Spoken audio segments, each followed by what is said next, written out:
I'm Incros98, also known as Anastasia Snyder, and this is my panel about Shapeless Sun. So you probably don't know, what is Shapeless Sun? Well, Shapeless Sun is a webcomic produced by me, based on the show My Little Pony, Friendship is Magic. I'm sure that's why we're all here. Yeah. Yay! The story centers around an alternate ending to A Canterlot Wedding Part 2, which I'm sure you've all watched. So basically the intro to the comic is, what if the Changeling invasion had succeeded? What if the Chrysalis Celestia had been trapped and had transforming qualities? What if once the princess was released, she became a trophy, a symbol of the Changeling's reign? What became of Luna, and why wasn't she there during the wedding? What will become of Equestria now that their beloved sun princess has lost her power? So basically the storyline is, when Queen Chrysalis takes over Canterlot with her changeling army, the whole world around Princess Celestia falls apart. Put into a cocoon made by Chrysalis, she can only watch as Twilight and her friends are taken down and imprisoned. But Chrysalis has more to her plan than to just take over Canterlot. The prison-like cocoon has transforming qualities, and soon Celestia finds herself becoming a changeling. She must learn how to adapt to her new body, escape from Chrysalis, and find a way to defeat the evil that has injected itself into her kingdom. Ooh. So the conceptualization of the idea. The idea of the story first came about when I thought, what if the cocoon Celestia was in could transform ponies into changelings? I'm sure a lot of people have had that idea as well. It's kind of been a general thing going around the fandom. But this idea kind of came around back in November of last year, so hadn't been quite as done yet. Even though now changeling stories are kind of a cliche, this was actually kind of an older thing. So the characters. One main character, two secondary characters, and one antagonist make up the main cast of Shapeless Sun. The story is focused around them. Let's take a look at these characters. The first is Changeling Celestia, the comic's main character. She is Princess Celestia transformed into a changeling, fondly given the name Changelestia by the comic's fans. The art on the next slide is the first glimpse anyone was ever given of Changeling Celestia and was used as the announcement for the series. This was first put up on DeviantArt in November of 2012. I submitted it in a whole bunch of groups and it got very popular very quickly. I used it as an announcement for the series, and as I said, it quickly became very popular and a lot of people started watching me, so then I knew that this was something that might actually get a lot of popularity in the fan base. So, designing Changelestia. When I designed Changelestia's changeling form, I wanted to keep her looking like herself, while at the same time, a changeling. So I kept her face and body the same style as it had been before, making it the color of a changeling and adding, holes in her legs like the other changelings have. Her mane was given a similar color to Chrysalis's mane. I also added holes and lines into it, yet kept the same general flowing shape. Her eyes were colored like those of Chrysalis, and her horn was twisted and her wings were changed to those of an insect. Finally, the secondary character in the comic is, of course, Princess Luna. Before the wedding started, she was sent to the Griffin Kingdom to help deal with a Griffin riot against Equestria. This is the reason she did not attend the wedding. This picture right here is actually from the most recent page of the comic that has been released, in which Princess Luna is talking with the Griffin Emperor, King Avian. So Princess Cadance is the other secondary character in the comic. Queen Chrysalis used her magic to send Cadance to the heart of the Everfree Forest so that she cannot reach her husband and potentially, do what happened at the end of the Canterlot wedding. So basically this comic is, what if Chrysalis wasn't as stupid?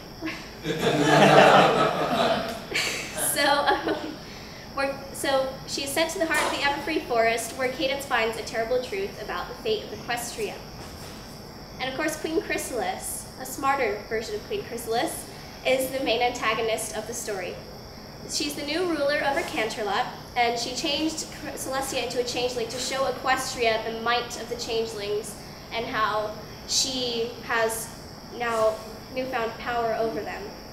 Her magic, though, is unnaturally powerful, enhanced not only by Shining Armor's love, but because of a dark secret known only to herself, which will of course be revealed later on. So the comic making process. Step 1, rough sketch. This is basically very, very rough idea of what I want for the page. Basically, Did you do that in school? Yes. I make a lot of these pages, actually. I make rough sketches during class. It's much more exciting than Pythagorean theorem and whatever. So basically for the rough sketch, I lay out what I want for the panels, what I want to be in each panel, the expressions. I make rough ideas for the dialogue, which I'll refine later, as well as rough ideas for poses. And after that's done, I start with step 2, which is the pencil sketch. I bring out, references from online so that I make the characters look as accurate as possible. I use a pencil, not a pen, so that I can easily erase and everything. And I basically just make a finalized look.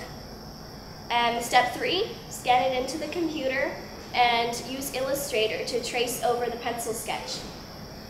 So I do the digital art as well as the coloring for it, adding in gradients for Cadance's hair here, as well as vectoring cutie marks and such. And step 4 is the background as well as word bubbles if needed.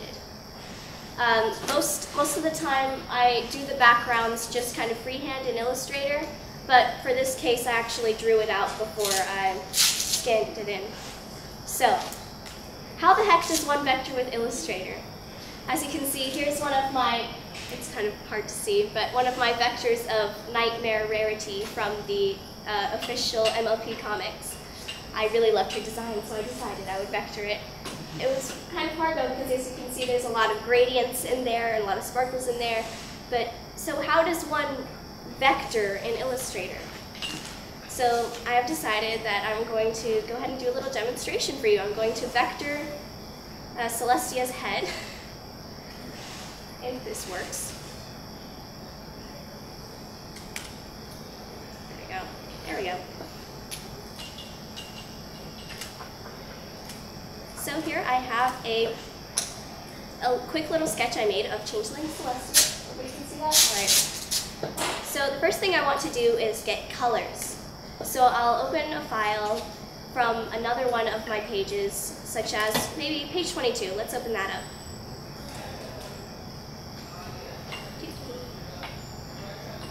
Here we go. This is one of my other pages, but I need to go back to other pages so that I can get the colors correct.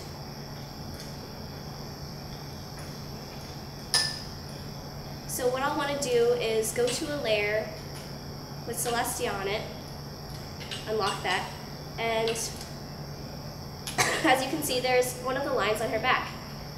It is, like in My Little Pony, all the lines are colored. They don't have just solid black lines like in a lot of other cartoons. So I'll just copy it, make a new layer, and paste it. And so there we have the correct color for her skin tone. So the first thing we want to do is switch to pen tool. You can also do it by just pressing P. And the thing is, with Illustrator, pen tool is very interesting. Usually artists like to use brush tool in Photoshop.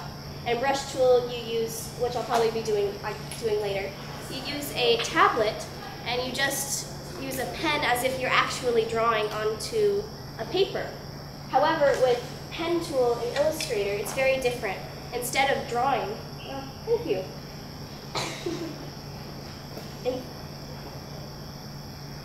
Instead of drawing, you want to click, and you want to do kind of a click-by-click sort of thing. So I will click here, and then I'll click at the other end of the line, but as you can see, it's a straight line, so what you want to do is drag. Dragging will create curves in the line. And there you have one line. Of course, the thickness is off, so you want to go to weight and kind of change up the thickness. That's a little too thick there. Just something right about there. All right, there we go. So basically, if you guys have any questions as I'm vectoring, any sort of questions at all, go ahead and ask. Because vectoring could be kind of a longer business, so whatever sort of questions you have will be totally fine. And it's not limited to Shapeless Sun either. You can also ask me general questions like best pony and such. Because best pony is a very, very important thing in this fandom. It's basically the basis of every single conversation ever in the Brony fandom.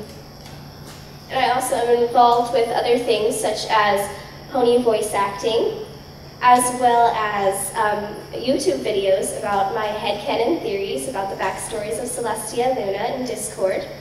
I actually have several released already. So, how many views are you up to now? On the Celestia video, it's over 200,000 so far. I released it last month and it got on Equestria Daily thanks to DigiBrony, who a lot of you have probably heard of. DigiBrony was very kind, as well as Brony Curious, who is actually a response to. So both those guys have been very helpful. How does fan feedback affect your storyline? It affects it a lot, actually. I have been told very negative things on Derpaboru, because Derpaboru, as everyone knows, is very negative. Very negative. But actually my story is based on Tumblr and DeviantArt, where I get most of my fandom and most of my fans, and it's actually quite positive so far. And it does affect it, because when I know what people are expecting, sometimes they tell me, oh, I know this is going to happen. I know that what I'm doing, I can try to make things more original for them. Like they'll say, oh wait, I know who that power is being sent to. I know who that spell is going to be cast on. And what they're guessing sort of helps me understand the way they think and the way they want the comic to go. Which can make, sorry, this is kind of hard to explain. It can make it easier for me to make something original. Any other questions? Yes? Do you like making stuff? Yes, I do. This is, besides Team Fortress 2 and you random YouTube videos, all I do is vectoring, it seems. So you said you voice act, right? Well, yeah, I'm just getting started voice acting in the fandom.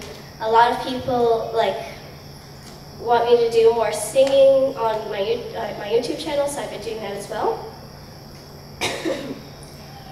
But yes, I'm actually starting to do voice acting. I've been kind of creating my own ideas for like the main 6 voices. I've been trying to experiment with getting their voices right. I've been experimenting with a derpy voice and other things. So out of all the voices you're trying, which one's your favorite? Fluttershy is very easy. All you really have to do is make a very soft voice and very breezy. A lot of breath is put into it. Yay. And as you might be noticing here, I'm not doing the regular lines. I'm actually making what seems like smaller areas because the sad thing about vectoring in Illustrator is that you can't make the ends of your lines pointed, which is very annoying. So you have to go back and make all the points yourself. And that's the only really annoying thing about Illustrator. Which kind of version of Illustrator are you using? Unfortunately, it's CS2.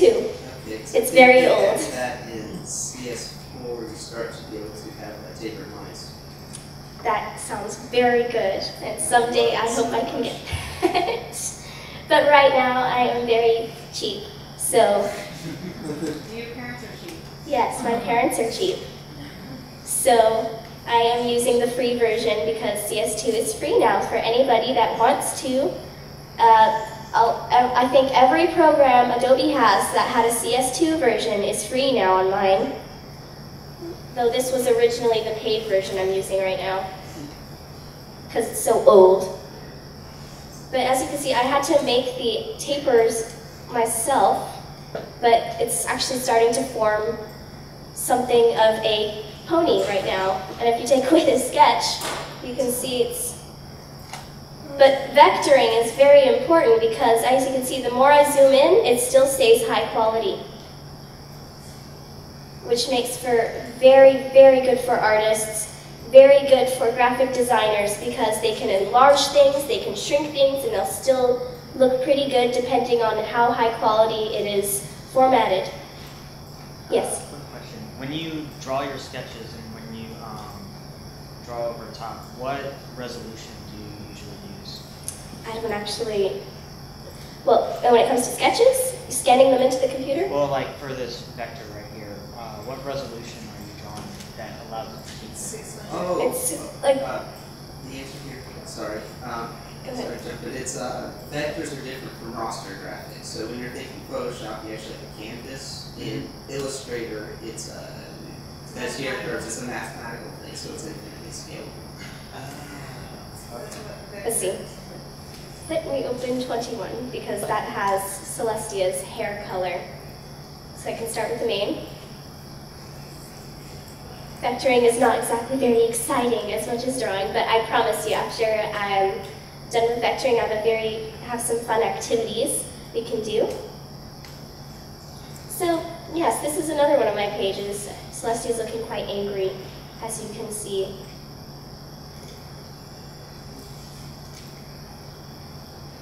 How many hours are in that one? A lot? That's... Thankfully, with Illustrator, we have the magic of copy and paste.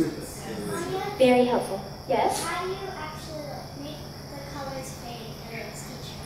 Fade away? Oh, well, in this background for this bubble here, I am using the magic of gradients, which is very helpful in Illustrator because in this version you do not have brush tool, which is why I love Photoshop because it has brush tool, and this doesn't.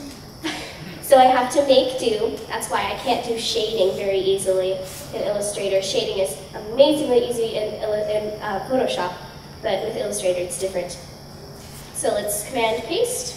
Now we have a lock of Celestia's hair. So let's see, we'll check. We have weight of 7 on this line, so we want to make the weight the same for this one.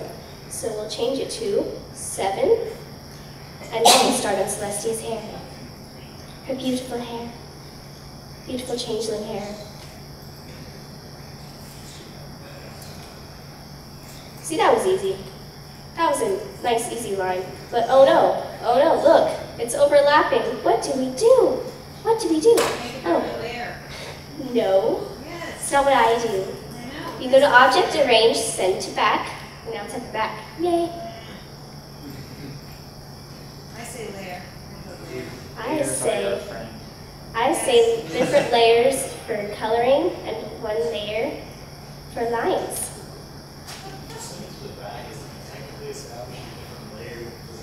Exactly. It just makes life easier because what if I had the hair layer at the back, but then there was some hair in front, but it's supposed to be over the ear, not under it. But it's too many layers and it gets so overwhelming, so I just use like 3 layers. Mother-daughter arguing is not fun to listen to, and it's not fun to be a part of. Trust me. Mother's always right. Mother knows best, but not all the time. So, now that we have that lock of hair, we can go ahead and start in this area. I'll probably only do her hair and her body, head, and then we can get to more question and answer, as well as some more fun stuff. Which is also just watching me draw, but it's a different kind of drawing, which is more fun to watch. But yes, I am open to just about any question about Best Pony. Because as we all know, Best Pony is Celestia. Best Pony is Celestia. Best Pony is Scout.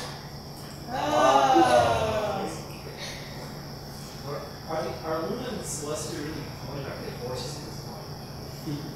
I would know. Best horse is Celestia. Of course, everyone says that Luna is best pony, but what they don't understand is that Celestia is best pony.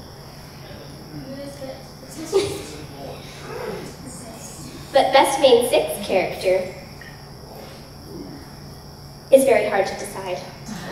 Except for Twilight, she's above and beyond the rest. Twilight is a princess now. Twilight is not one main 6. Well, she is. She's still her.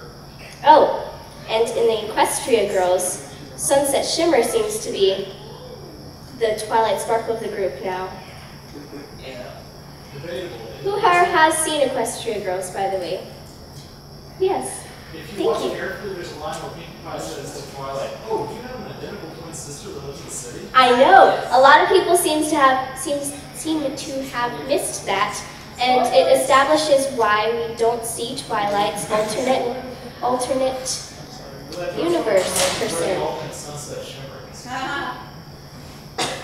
You're correct.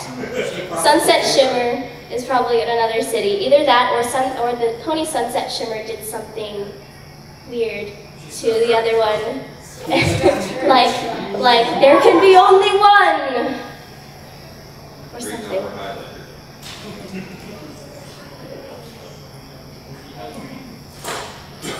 Celestia is shaping up nicely here. Perhaps the hardest part of a pony is actually, to vector, is actually the eyes. They're very hard. Because you have all the gradients, and you have to make everything look good, and you can't make them look derpy unless you're drawing derpy. Because derpy is easy. I mean, all you have to do is just put one eye somewhere and one eye the other, and other place, and she is very easy. That is why derpy is best pony. Oh wait, I'm sorry. I get very mixed up on best pony because there are so many. Just like Daring Do is best pony. Everyone is best pony. The question of Daring Do is whether she exists in the universe or not. Exactly. You see, I have a headcanon where Rainbow Dash's dad actually wrote the book series, but he knew that his daughter didn't like reading, so he just kept it a secret. But he inspired Daring Do off of Rainbow Dash. That's my headcanon. I have crazy headcanons. Yes.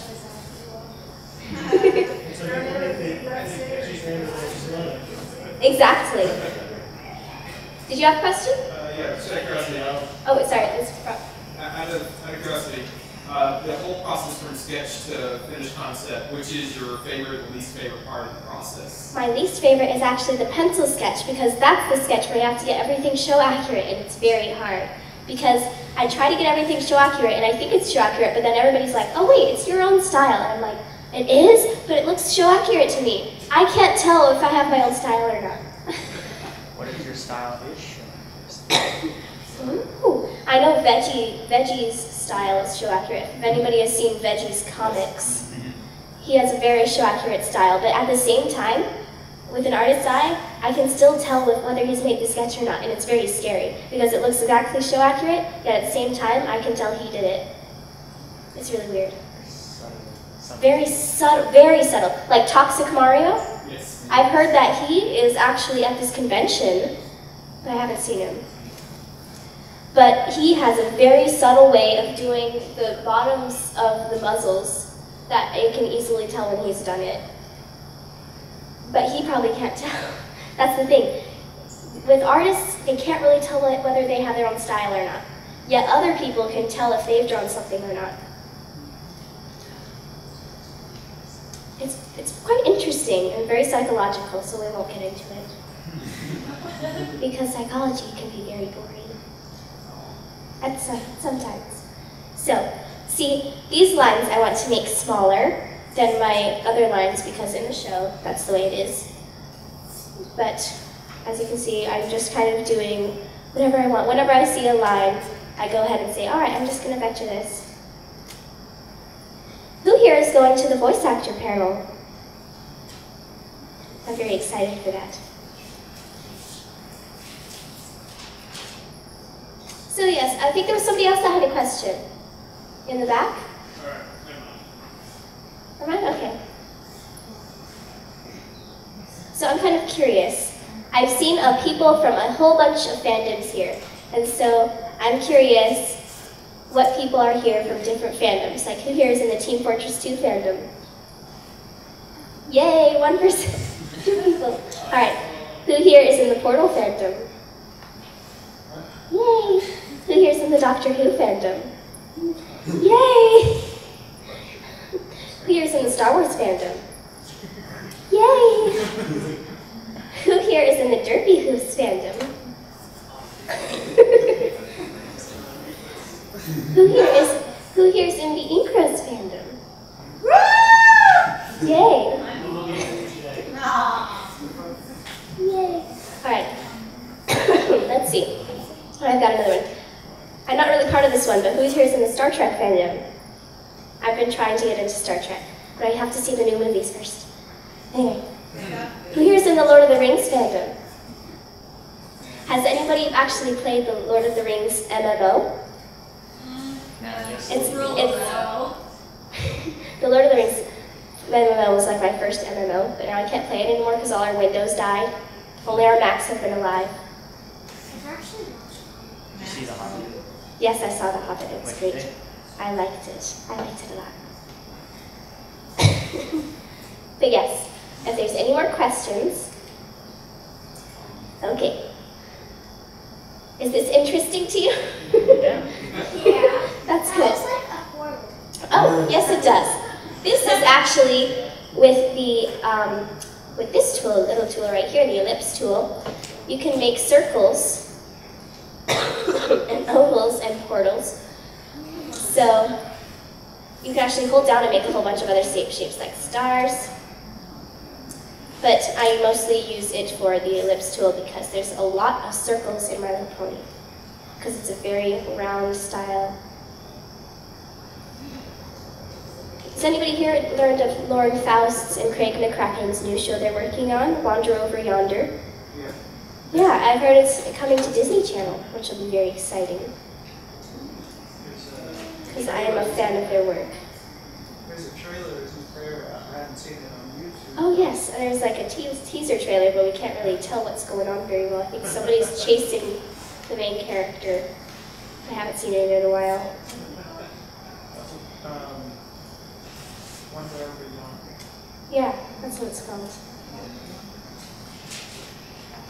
Now I'm doing all these little random lines in her hair that Chrysalis had in her hair. I'm also using a rounded edge for these lines because they don't have a sharp line like the others do. So I just go over here and make a round line for that button. If anybody can see that button. Oh, you know what? I need to save, so Command S. Save on? Saving saves lives. Usually when I'm at home, I save like after everything, every little line I do. Because multiple times Illustrator crashes and it's very annoying. Especially on this little computer, it can't handle many things, and so whenever I play Team Fortress 2, I have to like shut down all my programs, make sure the internet isn't being used by another program, and it can be very annoying. But thankfully, I have Photoshop on right now at the same time, and Illustrator's still behaving nicely, so thank you, Illustrator. Thank you for behaving nicely.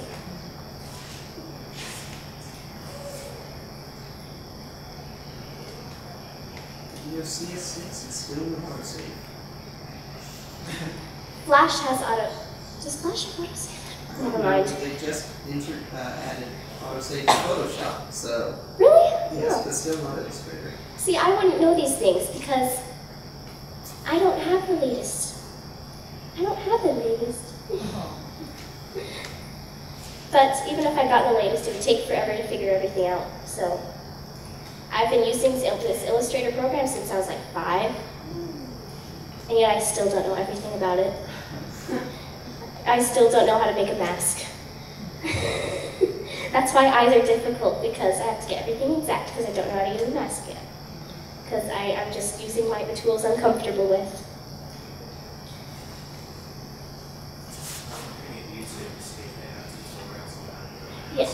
that is a thing I like to do. Like, how to play guitar. They have tutorials for everything on there.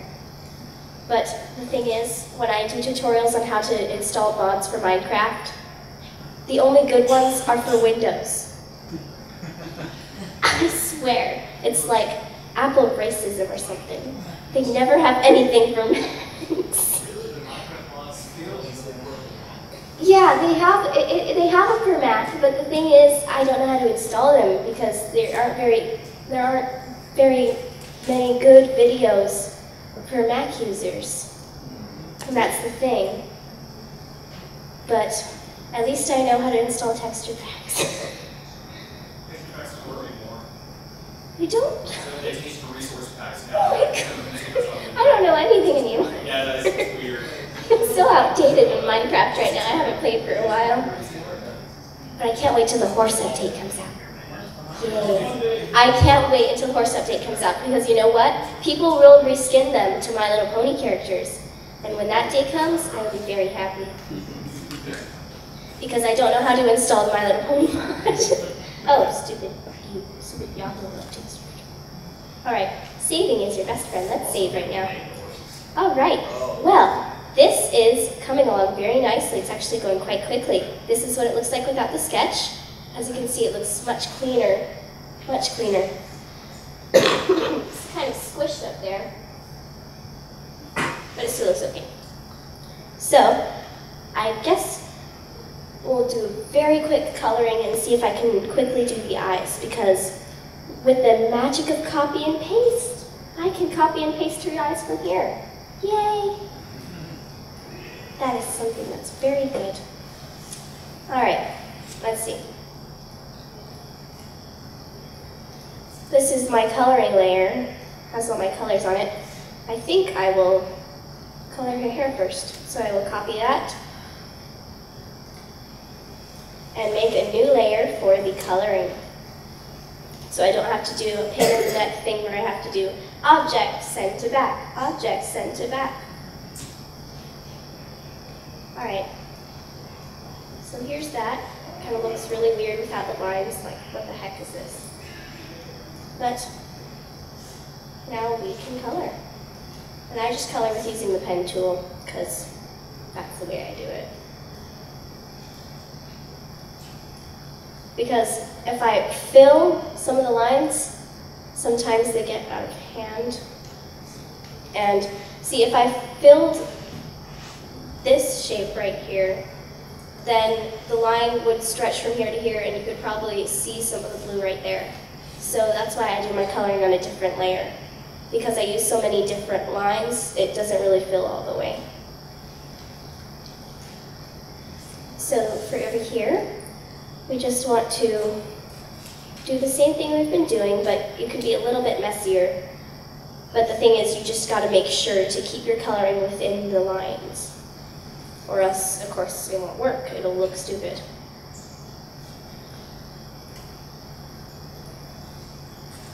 I'm going to go up here. I know there's a better way to do this, but I'll just what to do.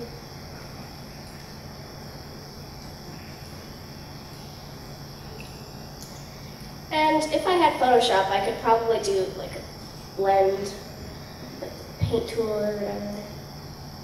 So today I'll just do this.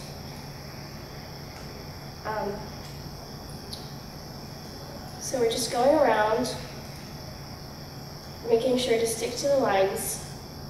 I mean, I obviously could just kind of go into here if I wanted to, but it makes it harder with coloring, layering, and such.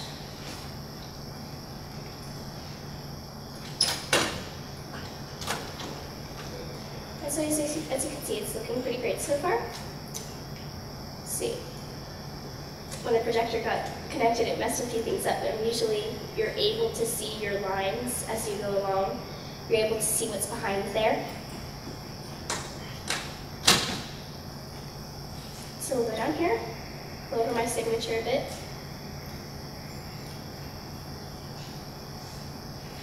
And this is looking great so far. Now we don't have to worry about this little section because we'll just have the coloring over it. Though if I wanted to spend a bit more time, I could always go around here too.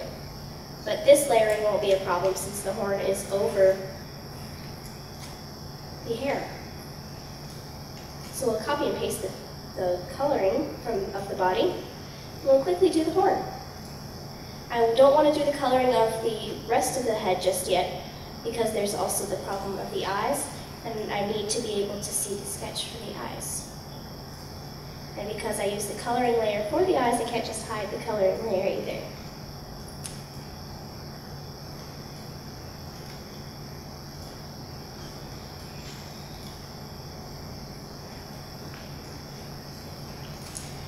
So yes, without sketch, it's definitely looking really great so far. I just love the way vectors look so clean. When you're working with, I think that's about what I'll do for today. But you probably have gotten the basics of vectoring in Illustrator. There is also a program called Inkscape, which is free. I don't use it very much because I still have to educate myself how to use it. So I use Illustrator. So as you can see, that's basically a small tutorial on how to vector in Illustrator. So now we will go back to our presentation here. Almost done. And after this, I was just going to do a little questionnaire. Any kind of, that's me dressed as Scout, because Scout is best class. But yes, that is my pony Sona. With a little pen and pencil cutie mark there. So any questions you guys have, literally like anything with any fandom, I'm in. Go ahead. All right, we'll start with you. I have a question. When you do the eyes for your comedy, like, you know, in the show they have like a gradient around the gradient thing. Do you have a way you do that? Because I found I can totally show how to do a gradient. It's very easy. Not gradient, the gradient? The color shift in the eyes. Yes, the gradient is very easy. I'll show you how to do that after. Any other questions? Yes. You said that you're using CS2. You got that version for free. Can you just get that off the Adobe website? Yes, you can get it off the Adobe website. But the thing is, when we first tried to get it onto this computer, we had some problems. We had some problems downloading it. So I don't know for sure where you can get the real version, because I don't think the version we downloaded was correct. So we had to use our disks for previous computers, and we had to use the codes for previous computers. So the one I got from the internet didn't work. But I think there is a good way, because I've heard in like the news that there was a way to get CS2 free off the internet. Like Adobe released it. Yes? When you do shading, can you just change to a darker color? You can try to shade with gradients, but it's kind of tough. You have to be careful the way you shade with gradients, because sometimes it doesn't look very realistic at all. Yes, and that. Do you have any advice for amateur sketchers? Like, do you have any advice? Yes, I do. If you're trying to, in the way that to try to get your stuff out there. More or less how to draw. How to draw. Well, it's very good to have rough sketches done. Like as you saw before, you want to have very, very rough, very light lines when you start. But you have to keep in mind that you shouldn't do harder lines until you're ready and you have everything in place. You want to get a basic pose done first. Posing is everything. You want the anatomy to be correct when you pose. So it's good to use just the simple circles and lines to get posing done. Like they do in basic drawing books, will show you how to do that. But when it comes to drawing ponies, it's just practice, because with ponies, practice is everything when it comes to drawing them. This is Lauren Faust's style, so it's very hard to take on another person's style. And even then, it's my own style. Within her own style, it's very complicated. But when it comes to getting your stuff out there, on DeviantArt is where I started. The thing is, just add your stuff to as many groups as possible. As many groups as you can put it in, and that's where it'll get seen. But if you really want to get out there, you also have to do digital art. Digital art is the new thing in art right now. So traditional art isn't sadly not as valued as it was before. But digital art, vectors, people love vectors. Yes, Rui? I just thought of it because of my own, I probably would have done like a tablet or something, but I wanted her to be canon to Ponyville as well. So I just did things that would be in Ponyville. So, I don't know, what time do we have? 15 minutes. We have 15 minutes left? Yes. Oh, well that's nice. If there's any more questions, you can just raise your hand. Right now, you can request me to draw any pony you want as a changeling. We only have time for one though. So, yes. Yes. Discord. I'm not good at drawing Discord. How about like a pony? Fluttershy. Fluttershy. Okay. I will draw Fluttershy as a changeling. That will be fun. But this time, I'm not going to vector. I am going to use fancy tablet here. Oh, fancy pants. That reminds me of the fancy pants pony. There are ponies for everything, I swear. All right, let's open up Photoshop now. First let me quickly, while I'm still in Illustrator, show you how to do a gradient. I'm just going to make a simple circle here. Simple circle. There's a tab here called Gradient. Now what you want to do is click on this, and it will automatically give you the gradient that is in that box, which is always black to white. That's it. But to make the gradient the colors you want, you will drag a color from the palette and just put it onto that slider. Simple as that. And to get rid of these, you just drag them off. And let's see, what if we want orange to blue? We'll drag that one off. Now I have orange to blue. But it's going that way. We want it to go maybe up and down, so we'll take our gradient tool, just press G, and you will drag from up to down, and there we have an up to down gradient. Or if you want a round gradient, we'll just show options. Thank you. That was me. I don't know.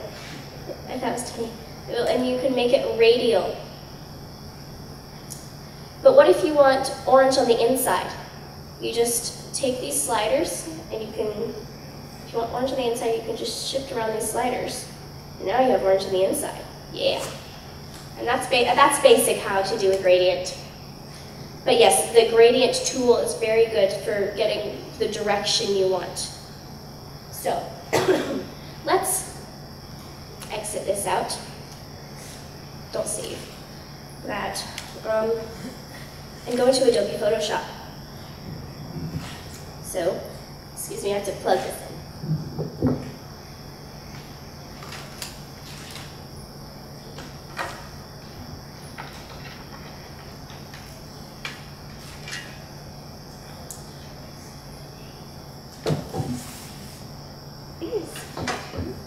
Alright, so first thing we want to do is make a new file.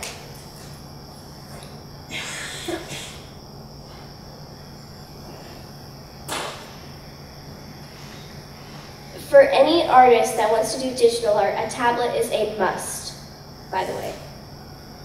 You need a tablet because there's no other way to do sketches that look professional, because it's really, really hard to use a mouse to make sketches directly on to the computer. So we'll just call this change the rainbow flutters. Wait. Oh, I misspelled changeling. Of course I did. It's hard to type with one hand. Change. There we go.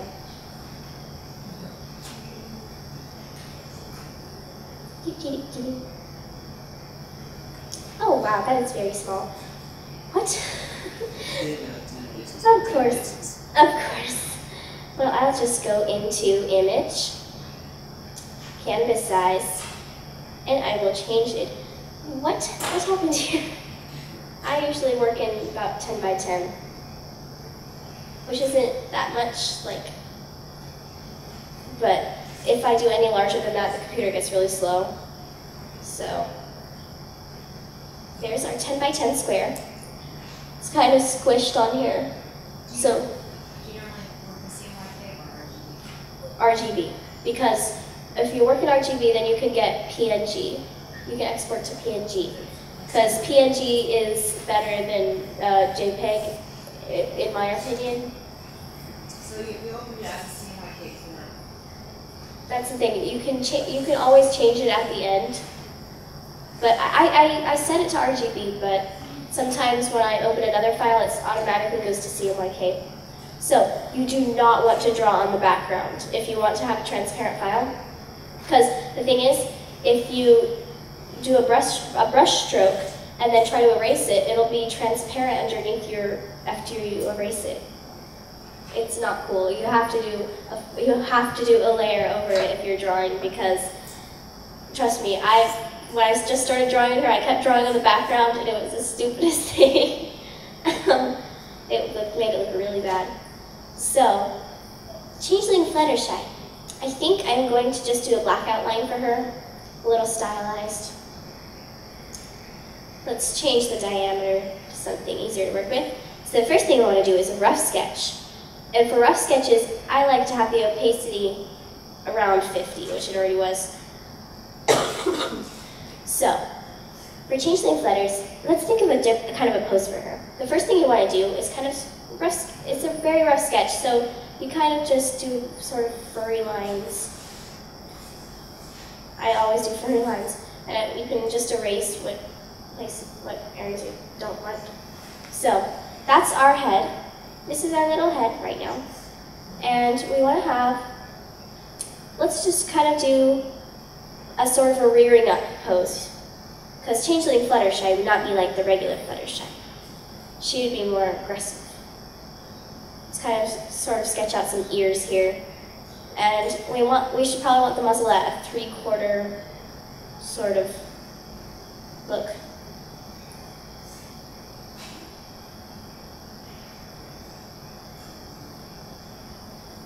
Anyway, so we start out wanting to make sure that we try to get the excuse me, anatomy as accurate as possible, because that's what the rough sketch really is for. You want this to be for anatomy, not for looks. And so we want her to have her legs curved up like this, but her leg would probably be a little bit bigger than that. So we can use our lasso tool, lasso it.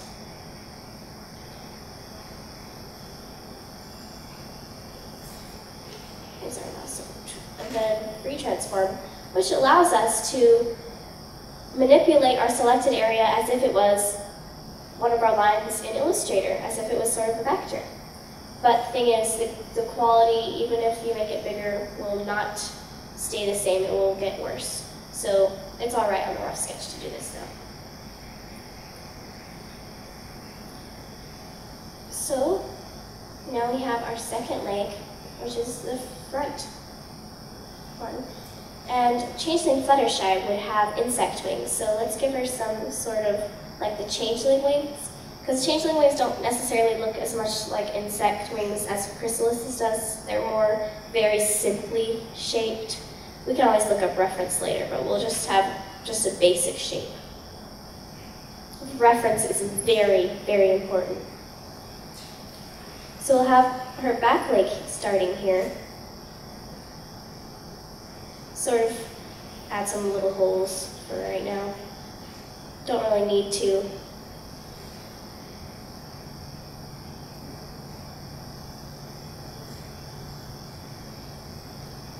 Though this leg is looking a little bit too big. So, gotta make sure to get the anatomy right. Because, trust me, when you fail on one part of anatomy, it'll make everything look horrible. So you just want it to be a little more curved in, this thing a little more out. Go a little more in here. This is why rough sketches are great. You have a wide variety of lines to choose from.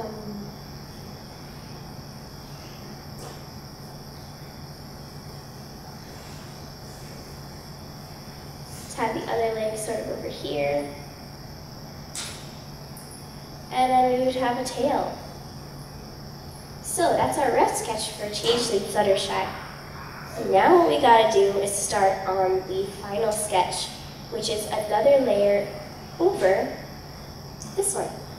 So we can zoom in. We want to change our opacity to full so that we can, oh wait, this is on airbrush, excuse me. I have to change it to hard brush.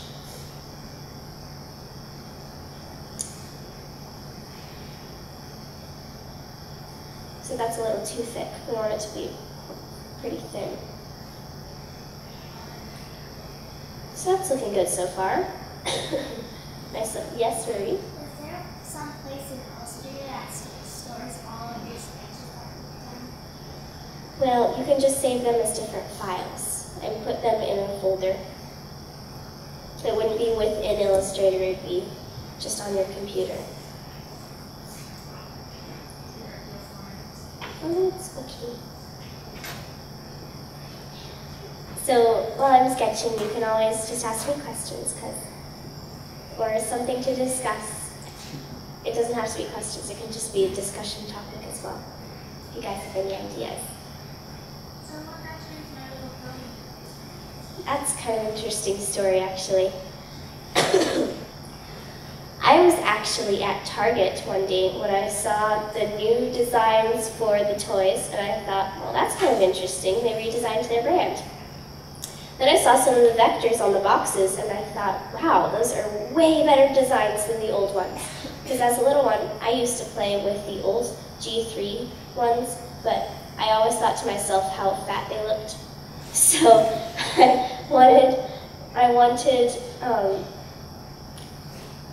plus my favorite was always Rainbow Dash, but I always complained her hair wasn't really a rainbow. It was just muted colors that weren't really rainbow colors, just pink and green and yellow. That's about it. So I was very happy when I saw how they had redesigned Rainbow Dash to actually have real rainbows in her mane. And I just thought, oh wait, that's great. They redesigned it, and I didn't really think about it very much after that. And then when we got cable, they had free shows to watch, and I just wanted to test it out. And I saw My Little Pony, and I was like, all right, I'll just test it out. And I started watching it, and I thought, wow, that's interesting. This is different than the old show, quite different. It's better, in fact. It was actually the Fluttershy Phoenix episode, which I can't remember the name of. What was it called? Bird in the Hoof, yes, with Philomena.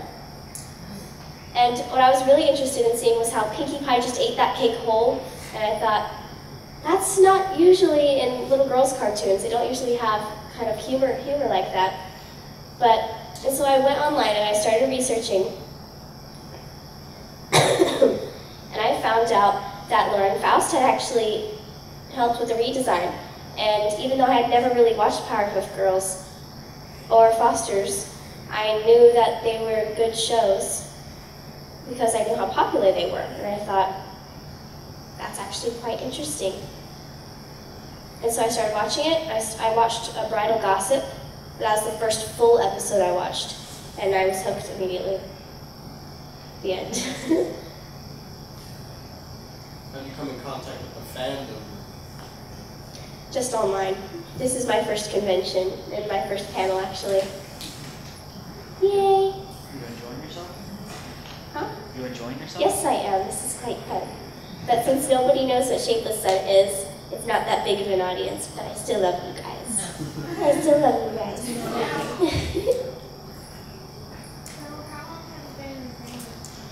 How long have I what? Since before season 2. Like right when season 1 was ending. I had no idea how many seasons there were. I was just watching the episodes on YouTube, and when I finally got to the end, I found out when season 2 was actually coming out, and that's when I swear, the bottom of their muscles is so hard sometimes to get right. Ew. That's, besides the eyes, that's the hardest part. Okay, well, this has been very fun, guys. I appreciate you all coming out here.